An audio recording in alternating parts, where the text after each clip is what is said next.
Hey everybody, it's Heather. Thank you so much for joining me for our very first Conscious Discipline mini session.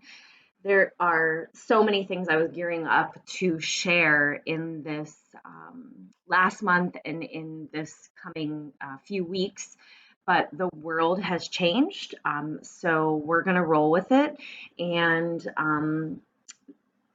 we're going to start just like this, right? Start where you're at. Okay. So there are so many things I want to say. If you know me, you'll know that I could just talk about this stuff all day. We're just going to dip our toe and just take a little bite off and get into conscious discipline. So in this introduction, we're just going to talk about what it is. Okay. So it's social emotional learning.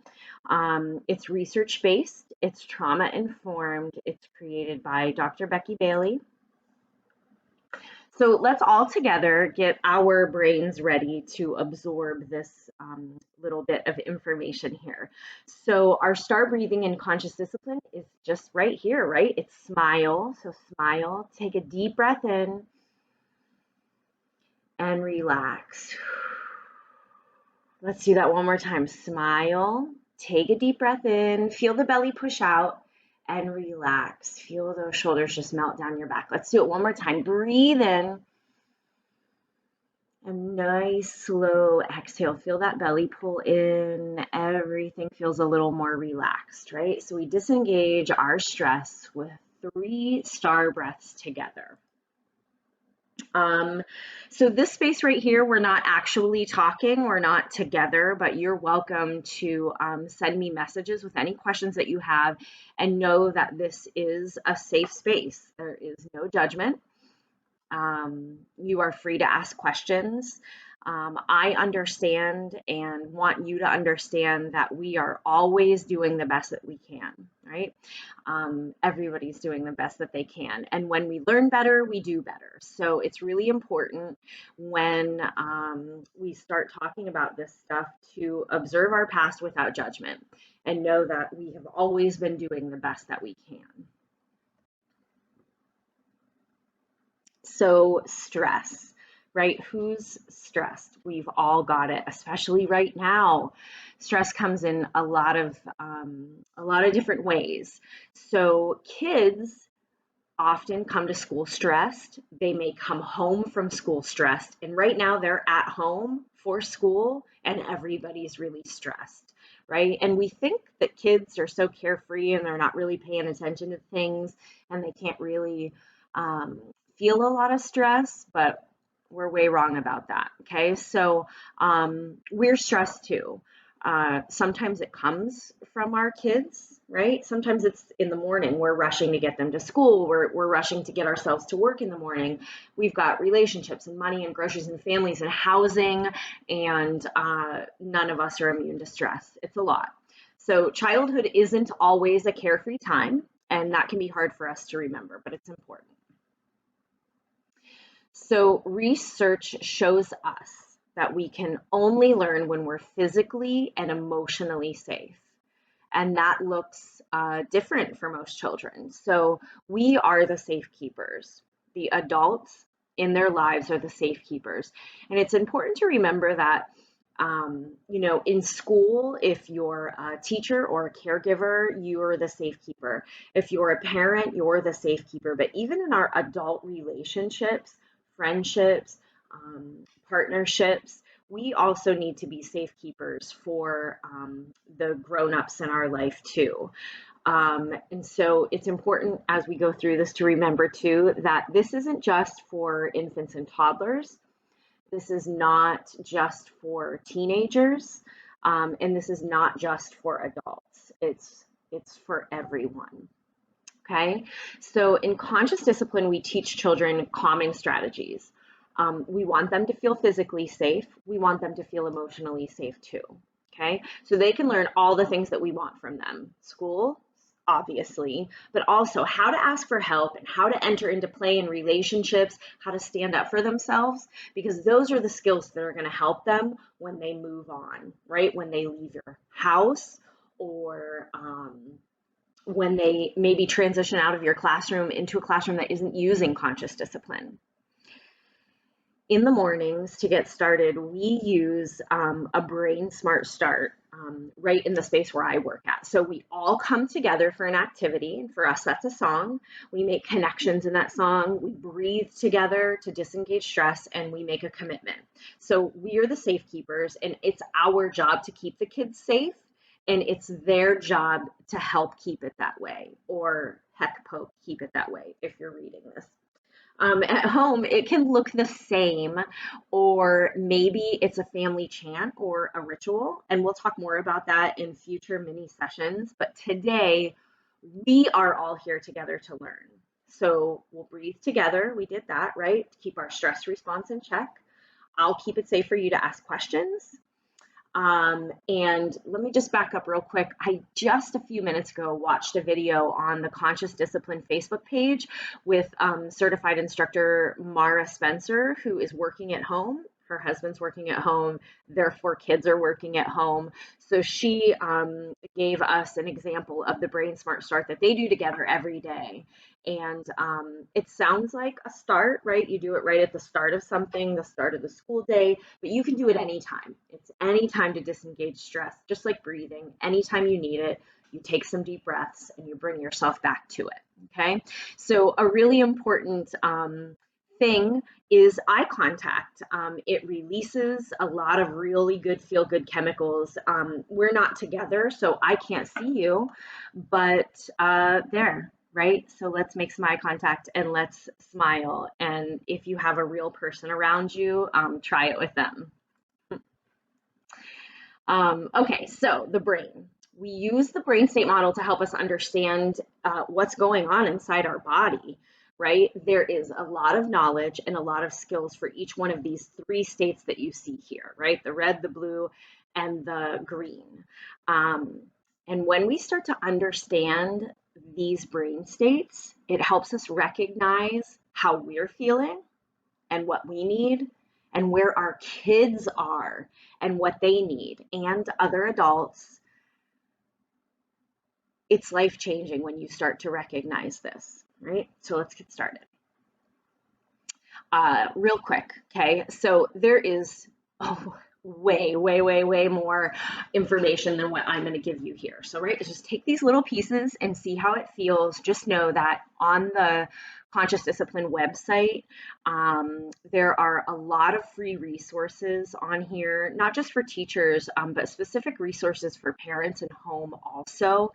And right now, they have released a lot of their stuff for free during this quarantine period. So there is trauma workshops on there, there are videos, and there's a ton of stuff. So if you're interested, do check that out. And if it feels like a bit too much, then don't. Just take the little bit that we talk about today and see how it goes. Okay, so the brain states: survival state, emotional state, and executive state. Survival state is not really where we want to be. Executive state's exactly where we want to be. But today, we're just going to talk about the survival state. It's our base. It's the first state to come online when we're born, and it's essential to keep us alive. So while we talk about not wanting to function in this state, it's still really important because it represents our most primitive self. Babies cry to be held, to be fed, to be changed. They cry to get their basic needs met, and that's really important, right? Back in the day, like way back in the day, it told us to get the heck out of Dodge when we saw an animal coming at us. And today it tells us when to swerve when someone pulls out in front of us. It has a purpose. Fight, flight, or surrender is an important thing, but maybe not so much when you're at school or when you're attempting to homeschool or work from home or just deal with the stress and the people around you. So the survival state asks one question: am I safe? In the survival state, they cannot learn, they cannot problem solve, they cannot listen to reason, and man, they cannot listen to our lectures and all of the reasons we have about why they shouldn't be acting the way that they're acting. So a person in this state needs to know that they're safe. That's their only focus, and they can't put any resources towards anything else. When we're in our survival state at the same time, we can't download calm to them. We can't offer solutions. We can't comfort them. We can't tell them that they're safe. We can't stay quiet and breathe. When we're in this state, we don't have anything to offer to make someone else feel safe, right? So for our kids, when they're in survival state, it looks like hitting, fighting, kicking, hiding, running, physical fits, giving up and shutting down. And for us, it's all that stuff too, right? For the most part, we have a little more impulse control, so that these things don't always come out in front of other people anyway. And, but for us, it might look a lot like slamming doors, refusing to talk, walking away, hiding in the bathroom. So when you have a child in the survival state, right, doing any of these things on the left, when you have us who are also in our survival state doing any of these, like put them together and what have you got? A hot mess. It's not going to help anybody. So in this state, the child is asking, am I safe? And if I'm in my survival state, all I have to offer is this: I will threaten you, I will hurt you. In some homes and in some situations, those threats and hurt is physical and very real. But even this happens in any of our homes, right? Threaten is, if you don't stop, you will not get your tablet. If you don't stop, you're not going to go play on the trampoline. Hurting can be taking things away. It can be withholding affection. It can be sending them to their room. So when a child is saying, am I safe? And we're saying, get away from me, or stop acting like this, or I'm taking something away from you, we're essentially saying right now, you're not, right? You're not safe. So what they need from us is us to download our calm, right? That doesn't really work when we're not calm. But if we can take the opportunity to take a few breaths and get a little calm, and that's calm inside, right? Sometimes when we're not screaming and running away, we feel like we're being very calm, but we need to feel calm, right? So we are close to them. We are lending them our breath if we have it to give, and we're telling them, you're safe. I'm here to keep you safe. This is hard. You can handle this. So in order to do that, we need to do our very best to remember the power of perception. And this is just one of the powers in conscious discipline. And we're just gonna dip like the very tip of our toe into it to just understand that the power of perception says, nobody can make me angry without my permission. So we reclaim our power and we actively calm ourselves, right? And this is with other adults too, because some of us are trapped with our partners, not trapped. That was a bad choice of words. We are have the opportunity to spend some extra time with our partners and maybe roommates, and that can present some opportunities to practice reclaiming your power and actively calming yourself. So what we do is we model the behavior we want the other person to possess. We stop. We take a deep breath. And we remind ourselves that this is not happening to me. It's happening in front of me. And this child needs my help, right? So in conscious discipline, Q-tip is really important. Quit taking it personally. Maybe you need to carry a Q-tip around with you for the next couple of days, right? Our superpower is our breath. Our superpower is reminding ourselves that I can handle this. I'm safe. All I need to do is keep breathing, and that my child is not having this behavior because of me. Well, maybe it is because of something that I did, but it's not about me. It's about them. They don't feel safe, and it's my job to help them feel safe, right? I'm the safe keeper. They need my help. So I remind myself to quit taking it personally. I take a deep breath. I remind myself that I can handle this so I can move forward.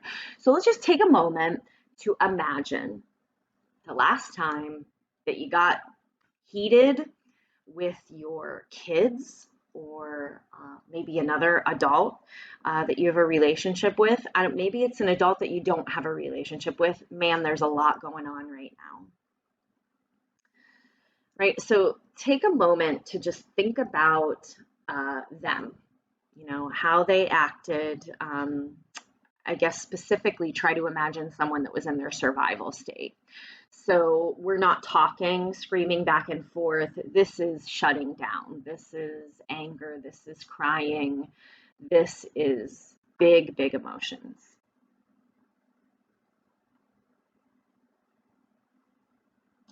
And so maybe just imagining, and maybe this is a practice that you just think about when you walk away from this, taking a moment to imagine what they might have been feeling in that moment. And our reaction is the way that we handled it. And sometimes the answer is yes.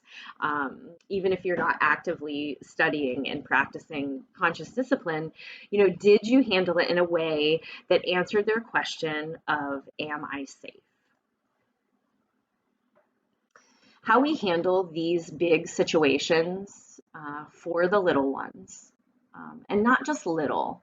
I guess let me say, when I'm saying little, I'm talking about like a child, not a grown adult. So this is for the seniors in your high school classrooms also. How we handle these situations with them becomes a blueprint for all relationships and how they manage stress for the rest of their lives. We are giving them the tools to handle relationships and stress for the rest of their lives.